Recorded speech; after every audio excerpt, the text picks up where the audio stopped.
Oi, gente! Oi, turma 301, tudo bom com vocês? Aqui é a Rafaela, professora de Geografia, e na aula de hoje nós daremos início aos nossos estudos do capítulo 1. Esse conteúdo vocês podem encontrar na página 1 da apostila.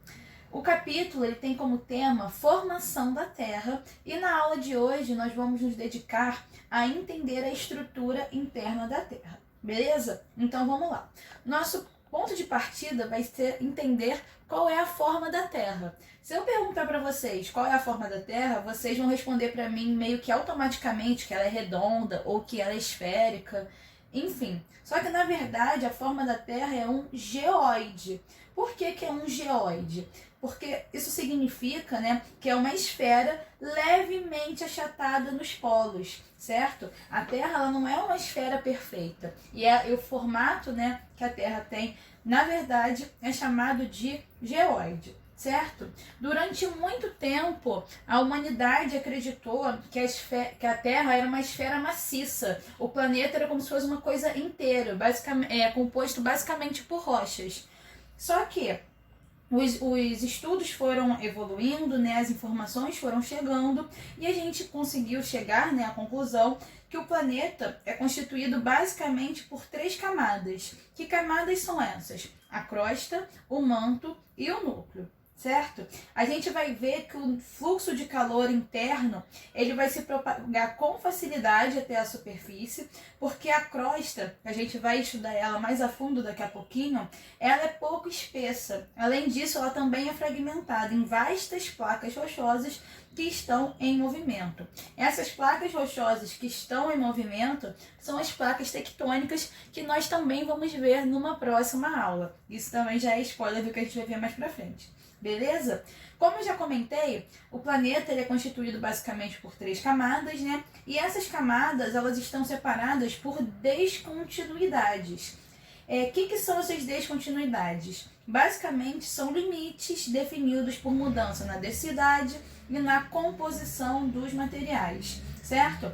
Essas descontinuidades elas têm nome, tá bom?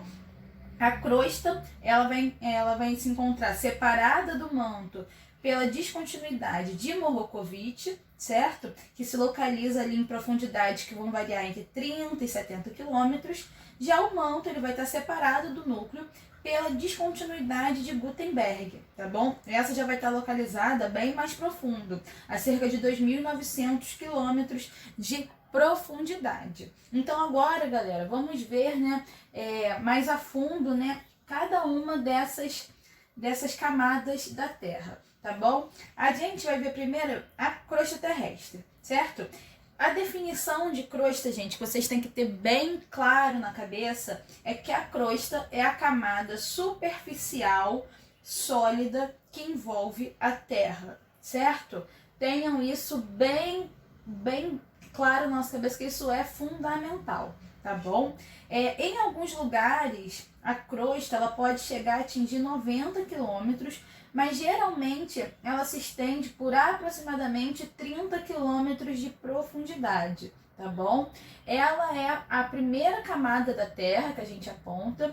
Além disso, ela é a menor e a mais fina, a menos espessa entre elas, tá bom?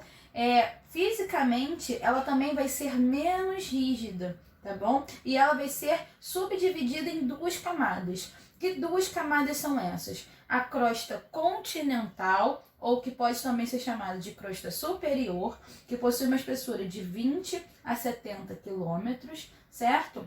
Basicamente, gente, na crosta continental, a gente vai ter as formas de relevo e todas as atividades humanas que são realizadas sobre a superfície terrestre, tá bom? Já quando a gente fala da segunda subdivisão, que é a crosta oceânica ou inferior, a gente vai ver que ela possui uma espessura de 7 a 10 quilômetros, certo? E ela é mais densa do que a crosta continental, tá bom? Exatamente porque na composição da crosta oceânica, a gente vai ter mais ferro nessa composição. E isso vai explicar por que ela é mais densa, tá bem? Depois a gente vai ter o manto terrestre, certo? O manto terrestre, ele vai estar ali logo abaixo, né, da descontinuidade de Morrokovich, que vai ficar logo ali abaixo da crosta, certo? O manto é basicamente a camada viscosa, tá bom? Que vai ficar ali logo abaixo da crosta terrestre, beleza? Ela vai se estender por cerca de 30 quilômetros até os 2.900 quilômetros de profundidade, tá bom? Que aí vai ser até lá no limite exterior do núcleo. Basicamente, o manto terrestre ele é formado por vários tipos de rochas que, devido às elevadas temperaturas, às altíssimas temperaturas, vão se encontrar em um estado físico, né, de que mistura os materiais fundidos e sólidos e que vai receber o nome de magma, tá bem? O manto terrestre ele também é dividido em duas camadas. O manto superior, certo? Que fica a uma profundidade média de 10 km sob a crosta oceânica e de 30 a 100 km sob a costa continental, com temperaturas mais ou menos de 100 graus Celsius perto da crosta. E nós vamos também ter o manto inferior, certo? O manto inferior, gente, percebam que o nome já dá a dica da localização deles, né? O manto inferior, ele vai ficar logo abaixo do manto superior, tá? Com ali 650 a 2.000 quilômetros de profundidade. Ele vai ocupar 49,2% da massa da Terra e vai ser muito mais quente. As temperaturas aqui no manto inferior, elas já vão variar entre 1.000 graus Celsius e 3.000 graus Celsius. Gente, reparem nessa quantidade de graus, é muito, muito, muito quente, tá bom? O magma, ele exerce a pressão que originam os terremotos,